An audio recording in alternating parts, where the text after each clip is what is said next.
या ठिकाणी पिंपरी चिंचवडचा अभिमान आणि पिंपरी चिंचवडमधले आंतरराष्ट्रीय खेळाडू सन्माननीय अमोल आढाव सर या ठिकाणी उपलब्ध झालेले आहेत आणि आपण आज त्यांच्या ह्या ब्रँड ॲम्बॅसिडरशिप खाली ह्या स्पर्धा क्रीडा औद्योगिक स्पर्धा घेण्यात आलेल्या आहेत. नमस्कार सर. नमस्कार सर.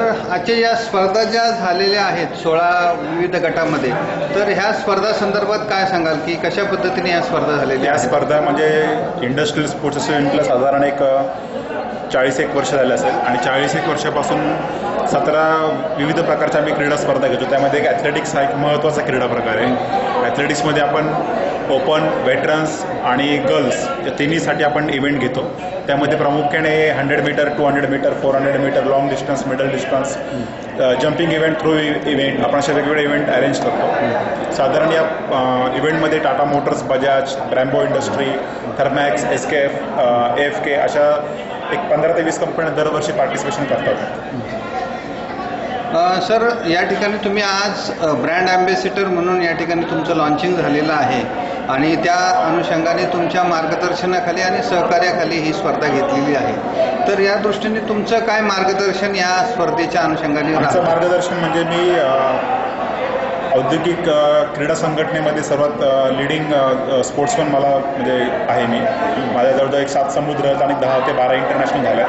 तर मला ब्रँड ॲम्बॅसिडर करण्यामागचं कारण म्हणजे जे औद्योगिक क्रीडापटू आहेत त्यांना त्याच्यामधून प्रोत्साहन मिळावं म्हणून मला हे ब्रँड ॲम्बॅसिडर त्यांनी या ठिकाणी केलेलं आहे. आणि बरेच म्हणजे जसं स्विमिंग इव्हेंट झालं, सिंहगड झालं, ॲथलेटिक्स झालं, या इव्हेंटला मी इव्हेंट स्वतः मी कंडक्ट करतो आणि मला जे नॉलेज आहे, जी मला काय माहिती आहे त्यामधनं मी लोकांना मार्गदर्शन वगैरे करतो. सर, ही औद्योगिक जी क्रीडा स्पर्धा आहे निश्चितच चांगल्या दर्जाची आहे. आंतरराष्ट्रीय स्तरावरती याची वाढ होण्यासाठी किंवा बरेच औद्योगिक हा खरं तर क्रीडा स्पर्धेचा हा मोठा असा पाया आहे जो सहकार्य करू शकेल असा. तर ह्या वाढण्यासाठी कितपत योजना या ठिकाणी? योजना तर बऱ्याच आहेत. पहिली गोष्ट ही कुठली म्हणजे प्रॉफिट मधली असोसिएशन नाही आहे. ही जी स्पर्धा असते इंडस्ट्रियल स्पोर्ट्स असोसिएशन जी इव्हेंट कंडक्ट करते ही कामगारांच्या वर्गणीमधूनच ही आम्ही स्पर्धा कंडक्ट करतो. आम्हाला याच्यामधनं कुठल्याही प्रकारचं वेगळं बेनिफिट किंवा वेगळं बजेट वगैरे नसतं. कामगारांमधनं आम्ही एंट्री फी घेऊनच आम्ही त्याच्यामधनं प्राईज काढूनच ही स्पर्धा वगैरे घेतो. आम्हाला म्हणजे अवघड असं एक होतं की ग्राउंड बुकिंग म्हणा, ग्राउंडचे रेंट म्हणा.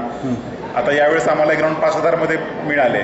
अदरवाईज या ग्राउंडची फी हे इंडस्ट्रीसाठी 20-25 रुपये करतात. तर त्यामध्ये मग कुठला खेळाडू तयार होणं हे खूप अवघड आहे.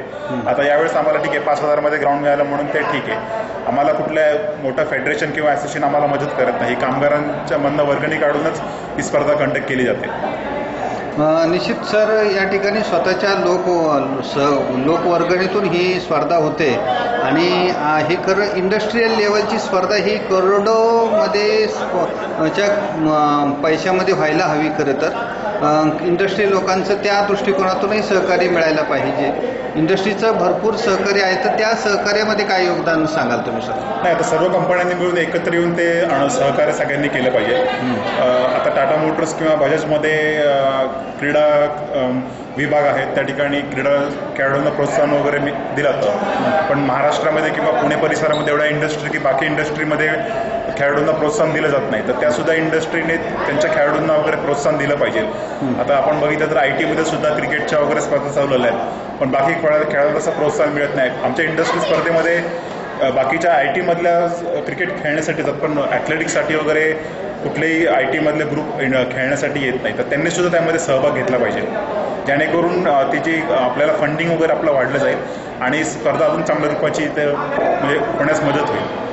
निश्चितच सर, या ठिकाणी तुमच्या ब्रँड ॲम्बॅसिडरशिप खाली ही जी क्रीडा स्पर्धा आयोजित केलेली आहे आणि याचबरोबर ह्या औद्योगिक बरोबर IT मधल्या सुद्धा कंपन्या तुमच्यामध्ये सहभागी झाल्या तर हा आंतरराष्ट्रीय दर्जाचा महोत्सव होईल अशी मला कोणतीही शंका वाटत नाही. आणि NSCC स्पोर्ट्स यूट्यूब चॅनलच्या वतीने हे तुमची योजना निश्चितच बऱ्याच ठिकाणी पोहोचवली जाईल अशी मी आशा व्यक्त करतो. थांबतो. धन्यवाद सर. धन्यवाद. थँक्यू.